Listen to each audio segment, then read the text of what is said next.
मंगळवारी परत काय होतं ते बघू, नाहीतर परत कलेक्टर साहेबांना भेटू. तरी नाही झालं तर मग आपल्या पद्धतीने कंपनीचा ठेका कसा रद्द होईल त्याच्यावर आपण जिल्हाधिकाऱ्यांना आज निवेदन दिलं आहे. जळगाव आयुर्वेदिक महाविद्यालयातील कर्मचाऱ्यांचे गेल्या 3 महिन्यापासून पगार नाही आहेत. याच्या संदर्भात आम्ही वेळोवेळी तिथले वैद्यकीय अधिकारी जे आहेत त्यांना भेटलो, तर त्यांनी सांगितलं ही एका वरिष्ठ मंत्र्याची कंपनी असल्यामुळे मी एका विशिष्ट मर्यादेबाहेर जाऊ शकत नाही, तुम्ही मला अडचणीत आणू नका. आम्ही 1-2 वेळा भेटल्यावर मग आम्ही RDC मॅडम आहेत चव्हाण मॅडम, त्यांना भेटलो. त्यांना बैठक लावायला सांगितली, पण त्यांनी तरीही बैठक लावली नाही.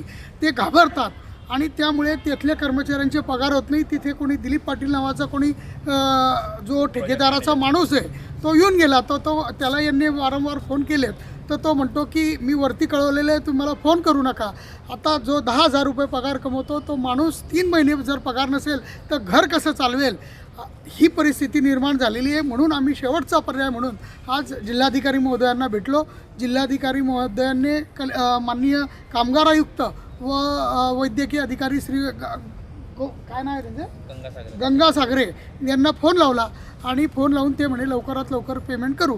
जर त्यांनी हे लवकरात लवकर पेमेंट नाही केलं तर पुढील पद्धत ही शिवसेनेच्या पद्धतीची असेल आणि त्या अधिकाऱ्यांना पण सबक शिकवली जाईल आणि कंपनीचा ठेका रद्द करण्यासाठी आम्ही स्वतः पाठपुरावा करू. नेमकी कंपनी कोणती आहे आणि या कर्मचाऱ्यांना वारंवार आंदोलनही केलेले पगारसाठी, पण अद्यापही त्यांचे अजून मागण्या ह्या व्यवस्थित पूर्ण झालेल्या नाही आहेत, तर आणखी काय?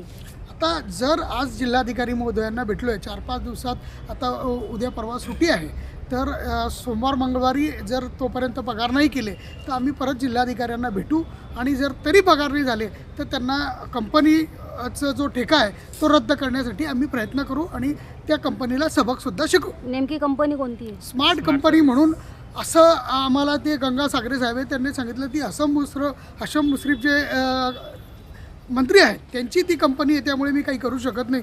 जर एखादी मंत्रीच अशा देशातल्या तरुणांना वाऱ्यावर सोडून देत असेल तर ही अत्यंत लाजिरवाणी गोष्ट आहे. त्या मंत्र्यांनासुद्धा कुठेतरी जनामनाची वाटली पाहिजे की आपण 10,000 रुपये पगार करणाऱ्या लोकांना असं वाऱ्यावर कसं सोडवतो. कारण जेव्हा हा कामगारांचा हे होतो, करार होतो, त्या करारात स्पष्ट लिहिलेलं राहतं की सरकार शासन तुम्हाला पैसे दे अगर नको देऊ, तुम्हाला यांचे पैसे नियमित द्यावे लागतील. हे पैसे त्यांनी नियमित न देऊन कराराचा भंग केलेला आहे. म्हणून आमची जिल्हाधिकारी महोदयांसकट सगळ्यांना विनंती की हा ठेका रद्द झाला पाहिजे आणि जो कामगारांना नियमित पगार देईल त्याला ठेका दिला गेला पाहिजे, आमची विनंती आहे आणि त्याच्यावर जिल्हाधिकारी महोदय निर्णय घेतील अशी आम्हाला अपेक्षा आहे. आम्ही विचारू काय सांगणार दादा, कोणत्या कंपनीत तुम्ही कामाला आहे व किती महिन्यापासून पगार नाही आहे? स्मार्ट कंपनीकडनं आम्ही कंत्राटी कर्मचारी म्हणून काम करतो. तरी आमचा गेल्या 3 महिन्यापासून आम्हाला रेग्युलर पगार नाही आहे आणि आज 4था महिना चालू आहे. तरी आमच्या घरची जी परिस्थिती एक बिकट आहे, कारण आम्हाला पेमेंटच मिळत नाही. 3 महिने झाले, कंप्लीट 3 महिने झाले आणि 4था महिना चालू आहे. तरी साधारण घरचे मुलं सर्व आम्हाला मुलांची शाळेची फी वगैरे, हॉस्पिटल दवाखाना वगैरे, म्हणजे किराणा आहे, रूम भाडा आहे, रिक्षा, मतलब मुलांचं सर्व शिक्षणाचं त्याच्यावरती आमच्यावरती बोज आहे. आमच्या घरचं आम्हालाच बघावं लागतं, कारण मुलं बाळ वगैरे सगळं यांना घरचा करावं चालावं लागतं आम्हाला. दर महिन्याला येतात ते फक्त सांगतात की होऊन जाईल, आज ही तारीख भेटेल, त्या तारखेला होईल, त्या तारखेला फक्त अशा उडवडीची उत्तर देतात. जेव्हापासून तुम्ही या स्मार्ट कंपनीला जॉईन झालाय तेव्हापासून तुमचा पगार नियमित होत होता का? सुरुवातीला पहिल्या महिन्याचा पगार व्यवस्थित पडला, सेकंड महिन्याचाही प्रॉब्लेम आला होता थोडं वाटतं. फक्त 3 महिन्यापासून पगार नाही, नोव्हेंबर, डिसेंबर जेव्हापासून आणि कॉन्ट्रॅक्ट जानेवारी. आलेला आहे तेव्हापासून आम्हाला वारंवार जेव्हा काम बंद करावं लागते किंवा काही करावं लागतं तेव्हा आम्हाला पगार मिळतो. पण आता तर 4 महिने, 3रा महिना म्हणजे 4था महिना लागून गेला तरी पण काहीच नाही. त्याच्यावर डायरेक्ट आम्हाला सांगतात की होईल पगार. तुम्ही या संदर्भात काही डीन वगैरे यांना भेटले आम्ही त्यांना. त्यांना दिलं एवढी.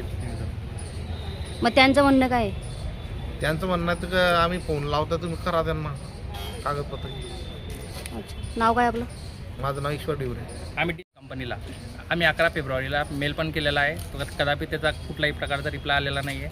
त्यानंतर आम्ही 16 तारखेलाही पुन्हा रिप्लाय केला रिमाइंडर म्हणून, त्याचाही रिप्लाय आलेला नाही. आज पुन्हा रिप्लाय केला आहे आणि आम्ही कलेक्टर साहेबांना त्याचा स्क्रीनशॉट दिलेला आहे निवेदनमध्ये. कंपनीचा कुठलाही प्रकारचा रिप्लाय नाही आहे. जर आता तुमचा जर 3 महिन्याचा थकीत पेमेंट जो आहे तो जर झाला नाही तर तुमचं पुढचं पाऊल काय राहणार आहे? पुढचं जे आम्ही गजूभाऊंच्या मार्गदर्शनाखाली काम करतो आहे आता. जे ते आम्हाला न्याय मिळवून देतील